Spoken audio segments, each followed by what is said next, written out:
I gotta get this one out quick. It's affecting my coherence. I feel like it's, I feel like something is leaking out of my ear right now. It might be my boiling brain. I just finished watching Wes Craven's 1989 movie Shocker. It's an experience. This movie Shocker has been sort of hovering in the background for over 20 years. I sort of had it in the back of my head, and it never looked too appealing, and I never heard any super enthusiastic things about it, so I kept skipping that one and skipping that one. Wow, what a movie. What a movie. First big surprise. I didn't realize that Skinner from the X-Files is in it, and he's actually the Shocker. It's Mitch Pileggi, and I gotta say, he looks really good in the film. He's very physical in his role, and he seems to be in top shape, and the character he plays is like Freddy Krueger's cousin. He also has kind of a burned countenance, and his manner, his over-the-top manner is it made me think of Freddy a lot. He's given some very cheesy lines and some I think he was made to ham it up sort of in the footsteps of Freddy. So Shocker feels, part of the time feels like it's some kind of a companion movie to the Nightmare on Elm Street movies. Wes Craven and I, it's complicated. I'm always drawn to his movies, and I'm always cautious because I find there is something there which I'm always amazed at, and there are other things which I'm frustrated at. So there isn't a single Wes Craven film where I could say I'm behind it 100%. I appreciate his output and variety of his output, and I love his interviews. I think he's a very cool filmmaker to listen to. His movies, though, they've always left me in two minds, and Shocker is no exception. It's a bit overlong for what it is. Shocker runs about 1 hour and 40 minutes, somewhere thereabouts. I could have hacked out maybe 25 minutes out of it, and I think it would have done well without some extraneous stuff. The script, I'm not sure who wrote it, whether it was Wes Craven or somebody else. It was rather unfocused. It wasn't quite finished. I felt there are some scenes which seem to be like leftover afterthoughts, which, when you finalize the script, you decide, does this belong here or do I scrap it? And in the case of Shocker, it looked like they just left it all in there, and that's why the film was a bit overlong and why it feels like 2.5 movies really. I couldn't work out what Shocker is about. I'm not sure. It's not scary. I really had fun with the first 40-45 minutes. The build-up was unusual because our hero, he's this jock. He plays football unusually. I mean, he's this muscly young guy, but he seems to be a bit vulnerable and sort of a bit of an odd one, and he seems to be a bit more sensitive than those guys tend to be in real life. And he has this very unusual, his stepdad is a cop, and they're on this killer's trail, and then the killer gets electrocuted. And if you've seen the poster to Shocker, you basically see the guy on the electric chair with the title Shocker. I'm not really spoiling anything here, but what surprised me was that this electrocution comes about 40 minutes into the film or thereabout. The build-up up to that was pretty cool, and it took the story in some unusual directions.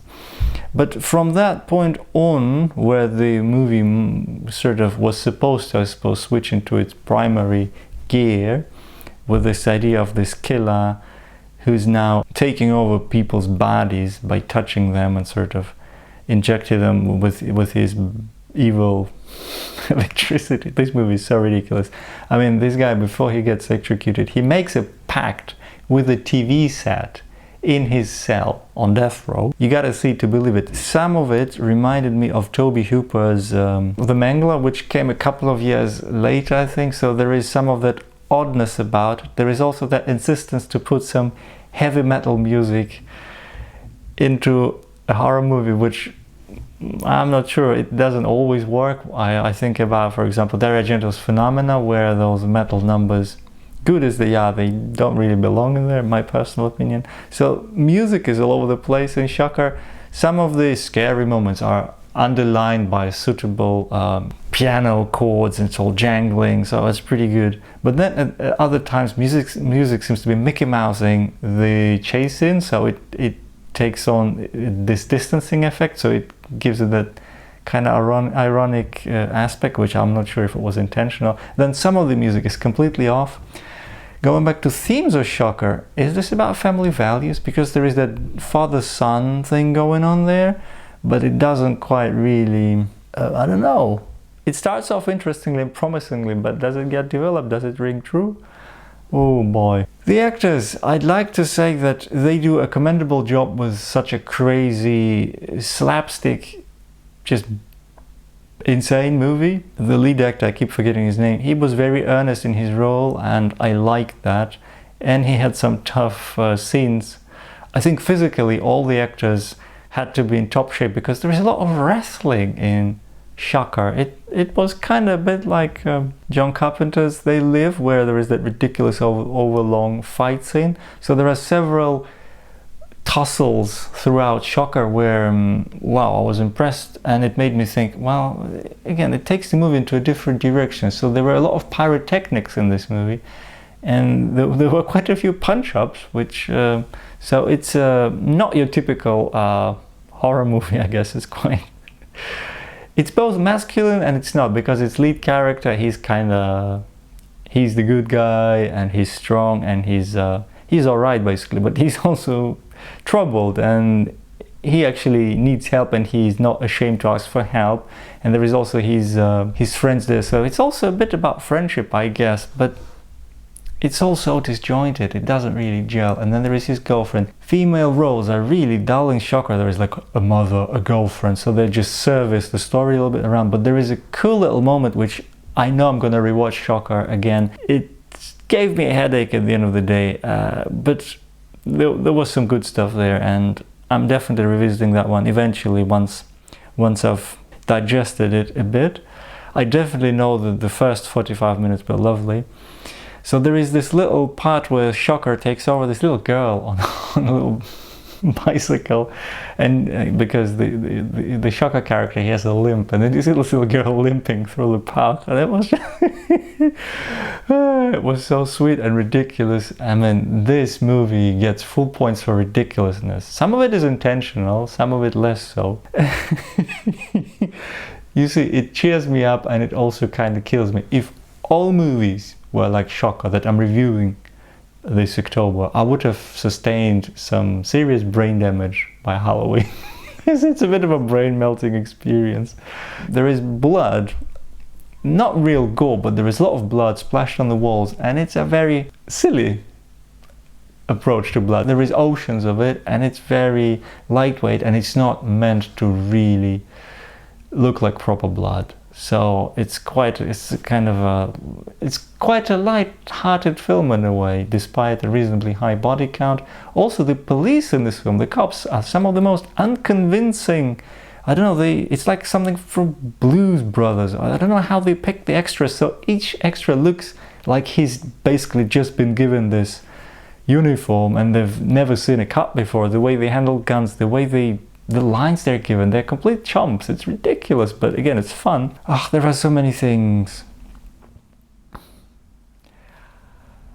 There was also an undercurrent of good versus evil, with some strange religious or spiritual, let's say, not religious, but maybe spiritual undercurrent there, which I really didn't buy, but it didn't upset me either. It didn't really grate with me. I just found it, again, another odd feather in this movie's cap. Each actor has at least one challenging scene, and I mean, usually it's either they have to act over the top and really shout or really grin, or they have some kind of a special effect where they have to jump, or there is something there which, I mean, it's not always stuntmen. Some of the bits you can see it's actors themselves performing those moves, and those look pretty hard. So I was really impressed by that. There must have been some good coaching going on. There is good stunt team support there to pull that off.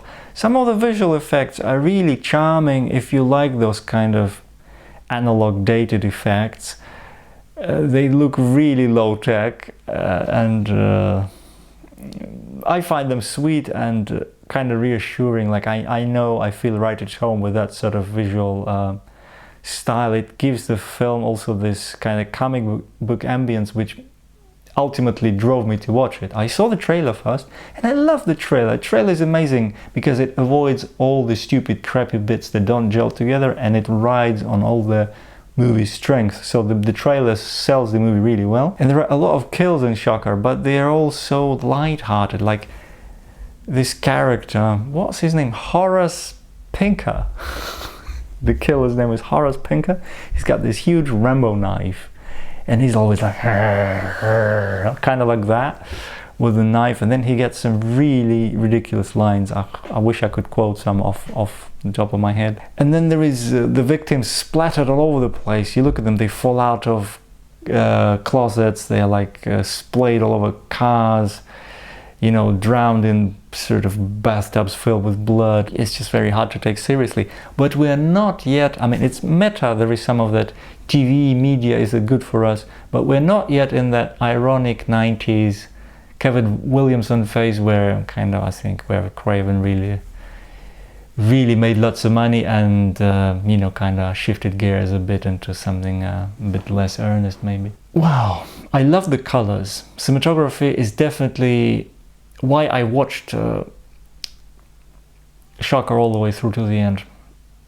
I like my movies well shot, and I like them visually consistent, or at least when they're inconsistent, that they do something surprising. And Shocker surprised me.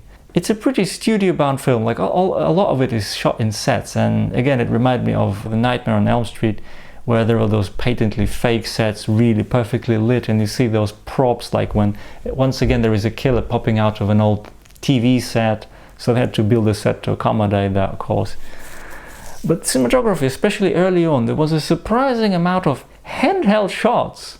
And I mean really jittery handheld shots, kind of like prefiguring the shaky cam action visuals which came in 1988 with Saving Private Ryan and things like that. So that was an early forerunner to that. And there was also one shot with like a camera coming down, looks like on a crane or on a jib, and then it becomes handheld. So it's like somehow the cameraman jumps off the crane or something, and then he kind of continues with the handheld camera on his shoulders. So that was pretty cool.